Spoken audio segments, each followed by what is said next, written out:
नमो भगवते रुद्राय। हर हर महादेव। नमस्कार दोस्तों, आज के इस वीडियो में हम बात करेंगे प्रदोष व्रत के बारे में। फरवरी माह में पड़ने वाले दूसरे और अंतिम प्रदोष व्रत किस दिन हम सभी रखेंगे, दिन क्या होगा, पूजा का मुहूर्त क्या होगा और किन किन बातों को लेकर के खास तौर पे हमें सावधानी रखनी चाहिए। प्रदोष का व्रत भगवान शिव को अत्यधिक प्रसन्न करता है। तो महादेव की प्रसन्नता प्राप्त करने के लिए, उनके आशीर्वाद की प्राप्ति के लिए, जीवन की सभी समस्याओं को दूर करने के लिए हमें कौन कौन सी बातों का इस दिन ध्यान रखना है, वह सभी आज के इस वीडियो में हम जानेंगे। आइए वीडियो को हम स्टार्ट करते हैं। नमस्कार दोस्तों, कैसे हैं आप सभी। उम्मीद करती हूँ आप सभी स्वस्थ होंगे, सुरक्षित होंगे और आप सभी को उत्तम भविष्य की कामना करते हुए आज का ये वीडियो स्टार्ट करती हूँ। संपूर्ण सृष्टि का संचालन सिर्फ और सिर्फ महादेव जी के द्वारा ही होता है। महादेव जी यदि किसी भी व्यक्ति पर अपनी कृपा दृष्टि कर देते हैं, तब उस व्यक्ति के ऊपर बुरी से बुरी ग्रहों का प्रभाव भी समाप्त हो जाता है। महादेव की कृपा की प्राप्ति के बगैर सृष्टि का एक पत्ता भी नहीं हिलता है।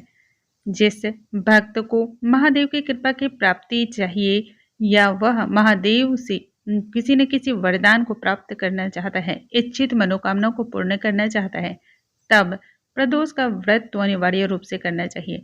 जो भी भक्तगण प्रदोष का व्रत करते हैं या फिर मासिक शिवरात्रि का व्रत करते हैं, विश्वास कीजिए वह निश्चय रूप से फल को देने वाला होता है।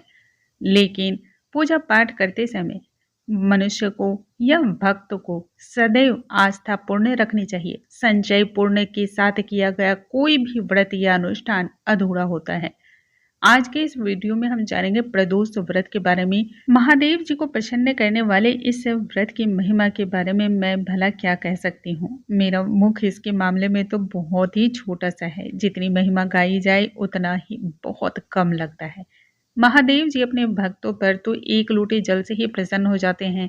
फिर यदि कोई भक्त प्रदोष का व्रत करता है, तब सोचिए महादेव जी उसकी कितनी सारी इच्छाओं को पूर्ण करते हैं।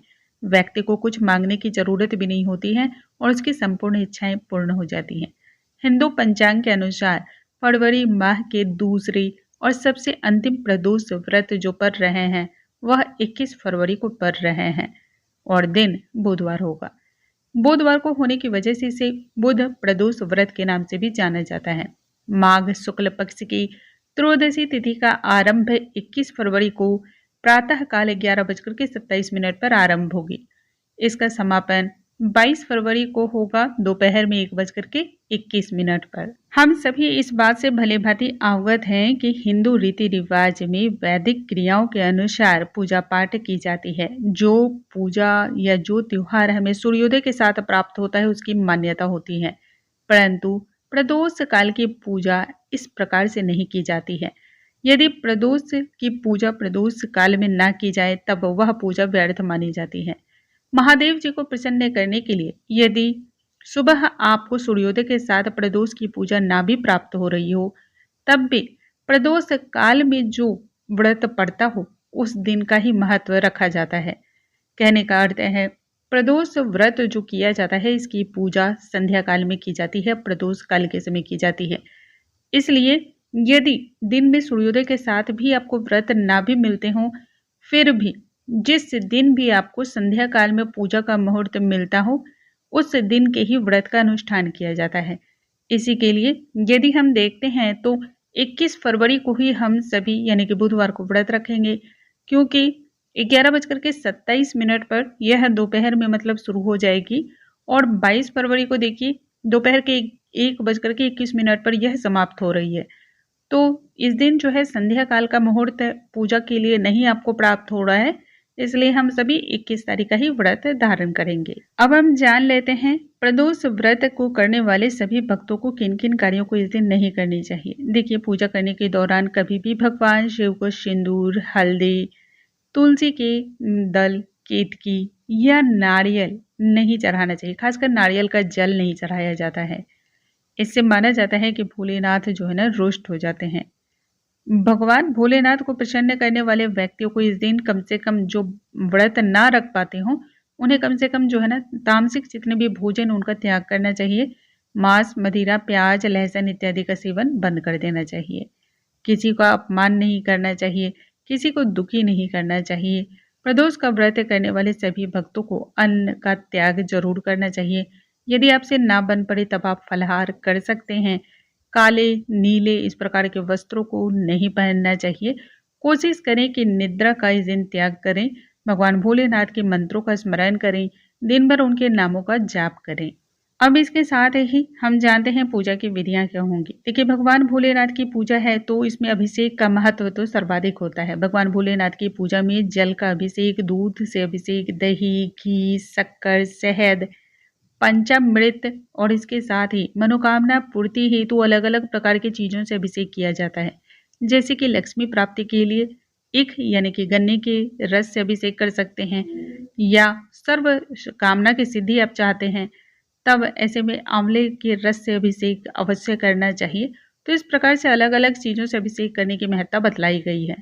जितना सामर्थ्य हो सके उतना जरूर अभिषेक करना चाहिए। उसके पश्चात भगवान भोलेनाथ को शुद्ध जल से स्नान करा दें और उसके बाद अब भोलेनाथ का श्रृंगार करना है। सबसे पहले आपको जनेऊ समर्पित करना है, फिर चंदन का तिलक लगाना है या फिर त्रिपुंड बनाना है। भगवान भोलेनाथ को काले तिल अवश्य चढ़ाएं, पीले पुष्प, भांग, धतूरा, बेल पत्र और जो भी पुष्प आपको मिल जाते हो, केतकी के पुष्प को छोड़ करके आप सभी चीजों को चढ़ा सकते हैं। नैवेद्य के रूप में आपके पास जो भी सुविधा हो, ऋतु फल, मिष्टान वगैरह का भोग आप अवश्य लगाएं। धूप, दीप, गंध समर्पित करें क्योंकि भगवान भोलेनाथ का यही भोजन भी माना जाता है। जो भक्त भगवान भोलेनाथ पर भस्म अर्पण करता है, कहते हैं उसके 7 जन्मों के पाप जो है ना वह नष्ट हो जाते हैं। तो इस प्रकार से आपको अवश्य ही करना चाहिए। सभी चीजें करने के बाद हाथों में पुष्प लेकर के प्रदोष व्रत की कथा सुनी। प्रदोष व्रत की कथा सुबह और संध्या काल दोनों ही समय सुननी चाहिए। बहुत ही लाभप्रद होती है और मंगल कामनाओं को प्रदान करने वाली होती है। इसके पश्चात आप आरती करें और फिर क्षमा याचना करें। प्रदोष काल की पूजा इस प्रकार से संपन्न की जाती है। भगवान भोलेनाथ का मंत्र का वहीं पर बैठ करके यानी कि शिवलिंग के नजदीक बैठ करके आपको अधिक से अधिक जाप करना चाहिए। बहुत ही शुभ होता है, बहुत ज्यादा मंगलकारी होता है। भगवान भोलेनाथ जहाँ छोटी छोटी चीजों से ही भक्त के भाव को देखकर ही प्रसन्न हो जाते हैं, तो सोचिए जब आप इतनी चीजें करेंगे तब वह आपसे कितना अधिक प्रसन्न होंगे। यदि आप मंदिर नहीं जा सकते हैं तो घर में पार्थिव शिवलिंग बना करके भी उसका पूजन संपन्न कर सकते हैं। इससे भी भगवान भोलेनाथ प्रसन्न होते हैं और इच्छित मनोकामनाओं को पूर्ण करते हैं। व्रत की कथा इसी चैनल पर कल अपलोड कर दी जाएगी। आप व्रत की कथा संपूर्ण लाभ के लिए अवश्य ही सुने। दोस्तों, उम्मीद करती हूँ आज का ये वीडियो आप सभी को बहुत अधिक पसंद आया होगा। वीडियो पसंद आया हो तो इसे ज़्यादा से ज़्यादा शेयर फैमिली और फ्रेंड्स में जरूर करें ताकि अन्य लोगों को भी इसका लाभ प्राप्त हो सके। अगले वीडियो में हम फिर से मिलेंगे नई जानकारी के साथ। तब तक के लिए नमस्कार दोस्तों।